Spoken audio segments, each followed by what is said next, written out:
El Señor esté con ustedes. Y con tu espíritu. Lectura del Santo Evangelio según San Lucas. Gloria a ti, Señor. En aquel tiempo Jesús dijo a sus discípulos: había una vez un hombre rico que tenía un administrador, el cual fue acusado ante él de haberle malgastado sus bienes. Lo llamó y le dijo: es cierto lo que me han dicho de ti, dame cuenta de tu trabajo, porque en adelante ya no serás administrador. Entonces el administrador se puso a pensar: ¿qué voy a hacer ahora que me quitan el trabajo? No tengo fuerzas para trabajar la tierra y me da vergüenza pedir limosna. Ya sé lo que voy a hacer para tener a alguien que me reciba en su casa cuando me despidan. Entonces fue llamando uno por uno a los deudores de su amo. Al primero le preguntó: ¿cuánto le debes a mi amo? El hombre respondió: 100 barriles de aceite. El administrador le dijo: toma tu recibo, date prisa y haz otro por 50. Luego preguntó al siguiente: ¿y tú cuánto debes? Este respondió: 100 sacos de trigo. El administrador le dijo: toma tu recibo y haz otro por 80. El amo tuvo que reconocer que su mal administrador había procedido con habilidad, pues los que pertenecen a este mundo son más hábiles en sus negocios que los que pertenecen a la luz.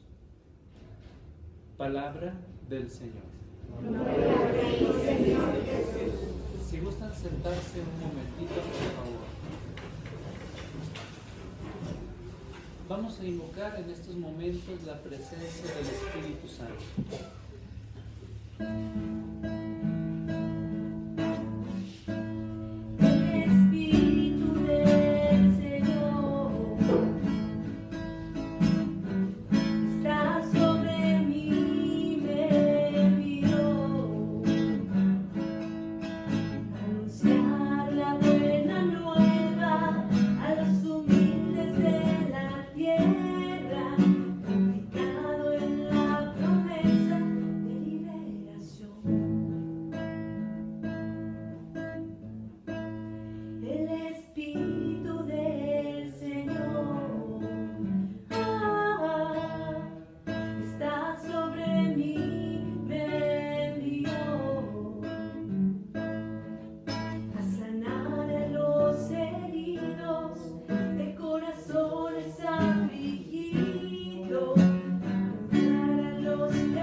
Hermanos,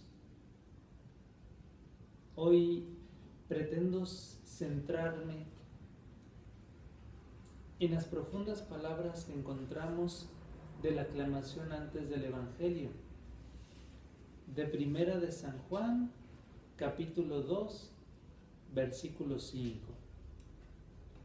que proclama: en aquel que cumple la palabra de Cristo, el amor de Dios ha llegado a su plenitud.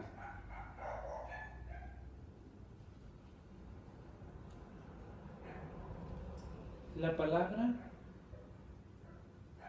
es una, es Cristo, y se expresa de muy diferentes modos.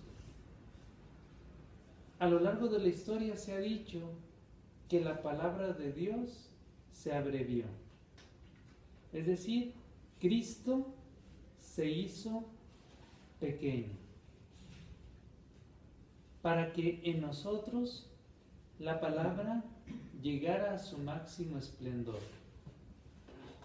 Es decir, Cristo se hace pequeño para que en nosotros su palabra cada día se haga más grande. La palabra se concibe en el seno del corazón, en el corazón del corazón, en el centro de lo más hondo de nuestra interioridad. Ahí se concibe la palabra. Por eso decía San Agustín, antes de ser proclamador de la palabra, hazte oidor de la palabra. Aunque bien entendida esa palabra, oidor, podemos decir ahora, bien entendida sería el que escucha, el que atiende y el que obedece la palabra. Cada vez que abres tu oído interior, absorbes la luz de la palabra. Y esa luz se va haciendo cada vez más intensa en ti, porque es una luz celestial e infinita, que si bien es cierto no puede ser comprendida en su totalidad ni agotada, sin embargo en nosotros va siendo cada vez más intensa, porque esa luz no es otra que la dada por el Espíritu Santo. Ayer en el Salmo 26 respondíamos, el Señor es mi luz y mi salvación. Él es nuestra luz, Él es nuestra salvación. Es decir, a través de su Espíritu y a través de Cristo, Él nos salva e ilumina. ¿A quién nos estamos refiriendo?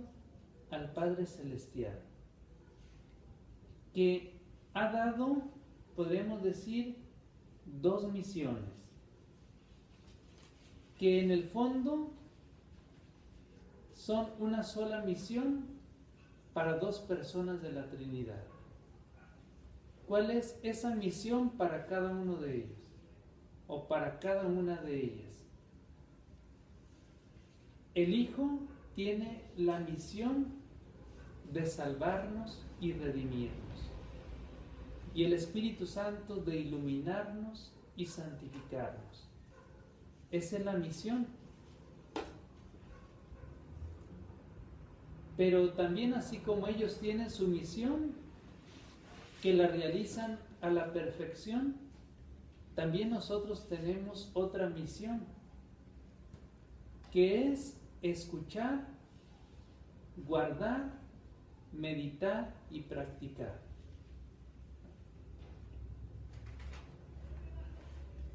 La palabra entra en el corazón noble. ¿Qué características tiene un corazón noble? Humilde, blando, sencillo, manso y amoroso. Y la palabra divina que va entrando en un corazón noble, a la vez que lo va purificando, va introduciendo en él el amor divino. Porque la palabra no viene sola, viene acompañada de espíritu y vida. Por eso la palabra de Dios no es una palabra muerta o del pasado, porque Dios es siempre actual. Dios es siempre, podríamos decir, joven. Y todo el que se une a Él se rejuvenece, renueva y transforma. Sin embargo, este amor llega a su plenitud, se consuma cuando se practica. Es decir, la palabra de Dios, al entrar en ti, trae amor y provoca amor. Pero cuando se guarda solamente para nosotros, no da fruto, porque tiene que llevarse a la práctica, cumplirse y transparentarse. Si nosotros decimos que la palabra es Cristo, si la palabra entra hondamente en nosotros, ¿qué es lo que va a hacer en nosotros? Transformarnos en aquel que es la palabra, Cristo. Por tanto, nos asemeja, nos conforma y nos configura a Cristo. Porque toda la palabra apunta hacia Cristo y nos revela el Espíritu de Cristo. Aun cuando esta palabra sea del Antiguo Testamento, toda apunta hacia Cristo. El Antiguo Testamento prepara el Nuevo Testamento, pero se cumple ¿en quién? En Cristo, porque Cristo no ha venido a abolir la ley y los profetas, sino a darles plenitud y cumplimiento, como dice Jesús en Mateo 5:17. Eso significa que si Cristo vino a dar plenitud a todo, la palabra da plenitud a tu corazón. Cuando la palabra se encarna, podemos decir espiritualmente en nosotros, porque también dice la Escritura en Juan 1:14, y la palabra se hizo carne y habitó entre nosotros. Pero en nosotros es distinto, porque Cristo descendió y tomó nuestra condición humana, uniéndola a su persona divina. Por eso, la naturaleza humana de Cristo se unió a la persona del Verbo divino. El que sostiene la naturaleza humana es la persona divina de Cristo. Por eso no son dos personas, humana y divina, sino una sola persona, humana, divina. Porque la humanidad no es persona, sino está sostenida por la persona del Verbo divino. ¿Sí? Y por esa razón, todo aquel que dilata su corazón, expande su alma, comienza a sentir el verdadero gozo de encontrarse con Cristo en la palabra. Tanta reverencia hemos de tener a la palabra porque es como el testamento de Dios. Ahí en ese testamento espiritual encontramos todo lo que necesitamos para ser felices. ¿Por qué se le llama a un discurso de Cristo bienaventuranzas? Porque es el camino hacia la felicidad. Contrario al pensamiento humano, porque al pensamiento humano se piensa que siendo rico se es feliz, que gozando siempre es feliz. Pero en las bienaventuranzas encontramos un camino distinto, podríamos decir opuesto a la mentalidad humana, porque los pensamientos de Dios no son nuestros pensamientos ni los nuestros los de Dios. En la medida en que la palabra va absorbiéndose en nosotros, vamos adquiriendo una mentalidad divina. Lo que antes nos parecía que no era correspondiente a nuestra naturaleza, ahora lo amamos como es el caso de los santos, que aquello que a la humana naturaleza le resulta repugnante, como es el dolor y el sufrimiento, ellos lo utilizan para unirse a Cristo crucificado, no por sí mismo, porque en sí mismo no tiene sustento, pero el sufrimiento y el dolor, la tribulación, la persecución o la dificultad, cuando se une a Cristo, es un medio de purificación grandísimo que Dios nos proporciona para que nosotros podamos resplandecer como los justos, ¿sí? Como los santos. Y Dios es el medio que utiliza para santificar nuestro espíritu. Por eso el Padre Celestial reconoce en nosotros el Espíritu de Cristo cuando hemos absorbido la palabra en lo más íntimo de nosotros. Porque la palabra nos va transformando en Cristo. Y cuando el Espíritu nos da vida por la palabra que habita en nosotros, el Padre Celestial nos mira y ve en nosotros el Espíritu de Cristo, el rostro de Cristo y la transparencia viva de aquel que ha resucitado y que es para nosotros fuente de vida eterna. Y también la Eucaristía, en la cual en estos momentos no pretendo profundizar, hemos profundizado en otros momentos, pero la Eucaristía, al recibir a Cristo en su cuerpo y en su sangre, es para nosotros una transformación interior a semejanza de Cristo. Ella nos conforma al corazón de Cristo, hablando de la palabra de Dios, porque nos revestimos de las virtudes del corazón de Cristo. San Antonio de Padua no solamente conocía a profundidad la palabra, y no solamente era biblioteca de la palabra de Dios, sino practicaba, vivía, testimoniaba la palabra.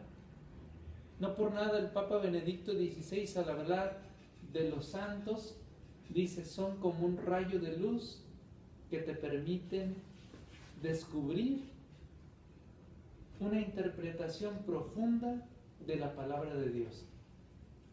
Ellos son como interpretación de la palabra viva. Cuando tú los ves, ellos te proyectan a un nuevo modo de comprensión de la palabra. A San Antonio de Padua se le llamaba el Arca del Testamento. Precisamente ya pasamos el mes del testamento, ¿no? Bueno, pero no se refiere a ese testamento, ¿verdad? Sino a la palabra de Dios, a la Biblia, a la Sagrada Escritura, ¿sí? Porque la palabra de Dios va anidando en nosotros y va elevando nuestro espíritu a consideraciones celestiales, divinas. Nuestra profundidad es siempre dilatable, la profundidad de nuestra alma, porque la palabra crece en nosotros. En la medida en que la palabra crece, también crece el espíritu, porque el espíritu es siempre dilatable o empequeñecible.